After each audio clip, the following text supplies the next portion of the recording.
Il suffit parfois de quelques sons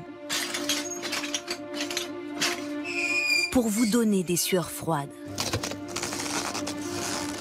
Faut être aiguisé comme un couteau, faut être bricoleur, faut avoir l'oreille bionique, être un peu démerdard, quoi. Julien est bruiteur pour le cinéma. Tu me fais un test, Juju, tu veux bien? Un illusionniste du son. Juju, c'est quand tu veux. Ça tourne? Sans que vous le sachiez, c'est lui qui joue avec vos sens, qui renforce vos émotions et qui donne du corps à vos idoles. Quand Nicole Kidman marche, c'est moi. Quand c'est Gérard Depardieu, sur certains films que je fais, bah c'est moi, c'est pas eux. Je fais tout à leur place, quoi. Ouais, c'est bon, là. Il est capable de s'acharner 12 heures par jour en studio pour peaufiner la bande-son d'un film. Les réalisateurs se l'arrachent. Bah, lève-la, voilà. Tiens, donne. Comme son père avant lui. Ce bois, tu te rappelles? Ce bois, Les patins roulettes? Les patins roulettes, avec la valise en fer, là. Oh là là. Bruiteur est un métier de père en fils. Quand je le vois au générique, tout ça, on est là. Coup de projecteur sur un artiste qui sort rarement de l'ombre.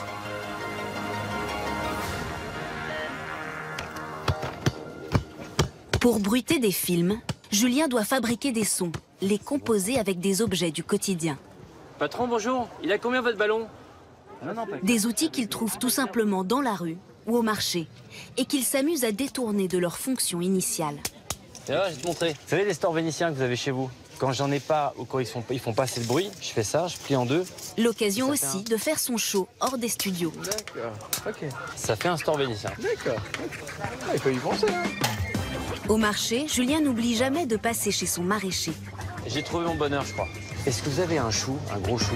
Pour dynamiser un film d'action, rien ne vaut l'apport vitaminé des fruits et légumes. Ce chou, c'est pour fendre la tête d'un acteur. En fin de compte, il va se prendre un grand coup de pelle sur la figure et on a l'impression que le crâne se fend. C'est honte. Chabrol, Almodovar, Lars von Trier, ces réalisateurs stars ont été séduits par son oreille sans faille et son inventivité sans limite. J'écoute tout. C'est vrai que j'essaie de me régler par rapport à ce que j'entends dans la rue. Je suis un petit peu, je dirais, aiguisé, quoi. Il n'y a pas d'école de ce métier, il n'y en aura jamais. J'ai appris les combines et puis dès que j'ai pas, j'essaie de trouver la petite truc en plus. Cuisson, les œufs. Cuisine. On est des gros tricheurs. Ses secrets de fabrication, il les a hérités de son père, André Naudin. Il lui a tout transmis. Ses tours, ses objets cultes comme ce robinet utilisé pour mon oncle de Jacques Tati, et même ses premiers cachets. Un jour, ce qui m'a fasciné, il faisait Flipper le dauphin. Et je faisais la queue du dauphin dans une bassine et je trouvais ça marrant. C'était un métier créatif, manuel. Et comme je n'étais pas tellement intellectuel, ça passait bien. Voilà. Ouais, passez-moi, ça va?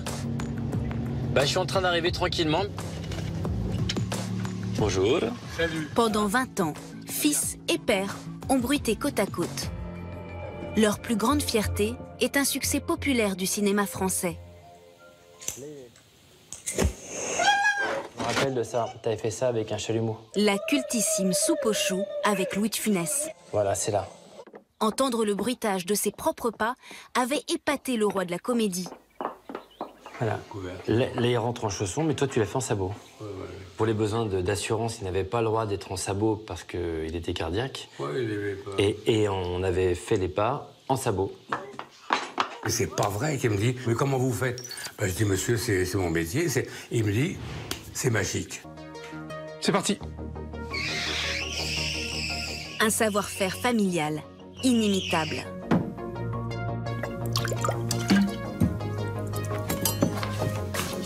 Là, il sait tout faire en même temps. Il est capable de faire ça. Il a ce côté vieille école où il fallait tout faire. Et c'est ça qui est drôle. Le clap de fin est encore loin. Je pensais à 40 ans, qu'à 50 ans, je m'arrêterais de travailler. Et en fin de compte, j'arrête pas, quoi.